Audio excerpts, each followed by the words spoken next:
This is a question from a number five female saying, "What is the best way to release weight? I have felt led to water fast and I have tried, but detox symptoms such as the headaches, fatigue have been difficult to overcome. Any advice?" And hey, since I read this question, I can give some advice here very briefly. I know that the water fast is probably the cheapest fast that you can go on, but it is also the most difficult. And it's one of those things anyway that if you're finding yourself a little bit overweight and or you feel you're overweight and you now need to lose weight, if you're just drinking water to offset what you've been eating before to lose some weight, that's probably not going to cut it. There's going to be all sorts of alarms and triggers that your body goes through. So really listen to your body. You're better off to start taking a deeper look at your diet specifically and removing foods that are, the saturated fats and things that you just know anyway, because all of us have a general awareness of what we're putting in our mouth that we know is causing the problems, and seeing how you can offset some of those things with other things that will possibly be more healthy for you, because there are alternatives out there. And then there are cleansing kits, and those are specifically for these kind of situations to give you the step-by-step on cleansing the body properly. We have one. I know that I think it's Dr. Scholl's has one also, and even Anima Mundi also has one. So checking out actual detox step-by-step processes rather than just going right with even the vinegar, lemon, and these different kind of quick fasts that are often pitched, or detoxes that are often pitched on the internet. But need more if in your case, probably you would need something a bit more intrinsic. So that's my advice there. And just add that I absolutely agree with what Seven said, that when we do the water fast, it's just immediately going to put you into a state of releasing, right, whatever you've been holding on to. And so especially if this is your first fast, could bring on a lot of those, so-called healing detox symptoms that we talk about. So I think the kits are great.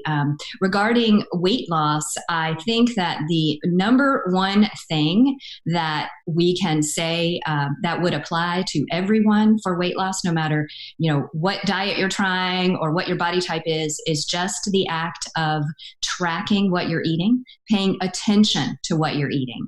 And that in and of itself is a wonderful exercise to help you get closer to yourself and your consumption habits. And then, realizing maybe some things that you can easily shift. So that is a very easy, free way to get started, is just to the act of tracking what you're eating and drinking for 3 to 7 days. And that should start you down a path of becoming more aware and in control of what you're doing, and maybe thinking of some shifts that would be right for your body type. I think number fives really like to go in. They like to go in and get it done. So, in this instance, I think from a fasting standpoint, definitely going a little slower, and then using that analytical mind of yours to track, right, and take a close look at what your consumption habits are. Wholeness, we're missing Neva today, so I'll play her role. So one of the things I think it's important in looking at your path is like not just the diet, but also like what is your body type susceptible to, your stress level.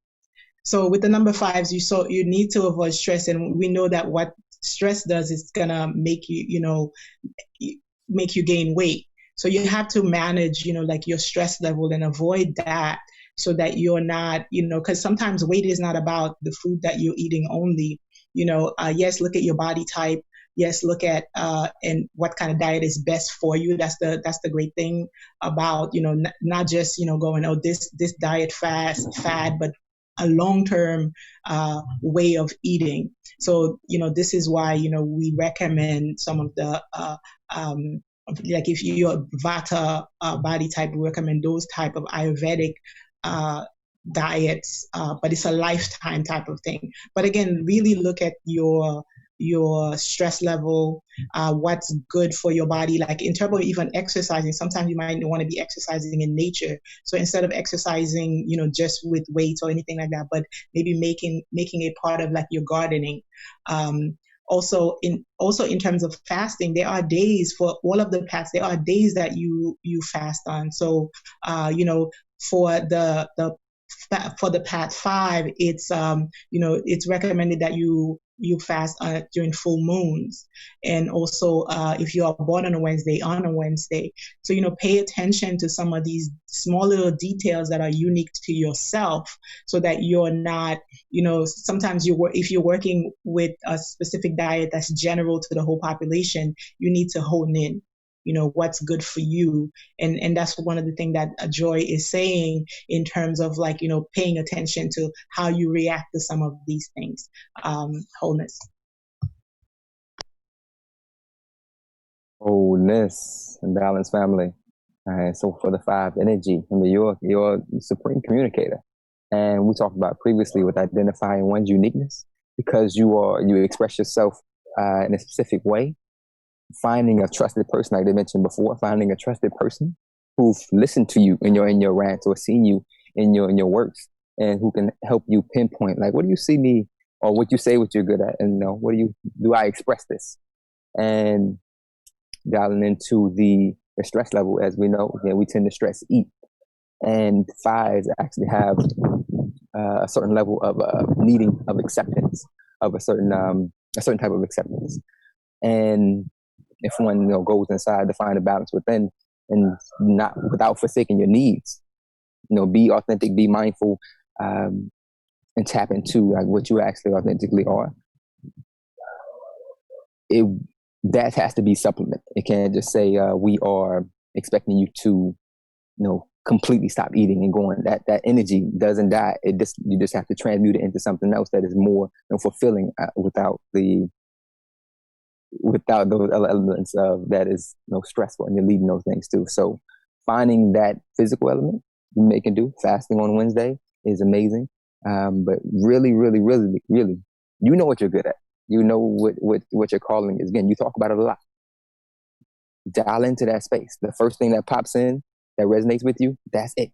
Don't deny it. Don't deny yourself. But it is going to take that work, to really put it in to manifest that fruit.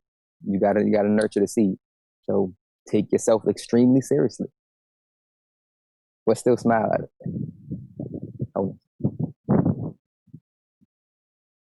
Wholeness. Okay, so our questions are actually stacking up here. I'm gonna go ahead and let you can go ahead and go. I'm just gonna keep going with it. But today is an interesting day. But we do have still questions coming in the studio. There's about 8. So go ahead, Sister Wholeness. Okay, I was just going to quickly just add that weight also connects with a protection mechanism, that some people will hold more weight if there are some unresolved hurts, I guess, or emotional things that are not resolved. And so sometimes, and I've seen this, we're getting to those underlying issues that you may be kind of protecting yourself from by holding on to the weight. And these can be very interesting dynamics around that, but can help with the release, with getting beneath, the diet and that, those types of things. But what is driving those behaviors? There may be some emotional things that are playing into that. So. Beautiful.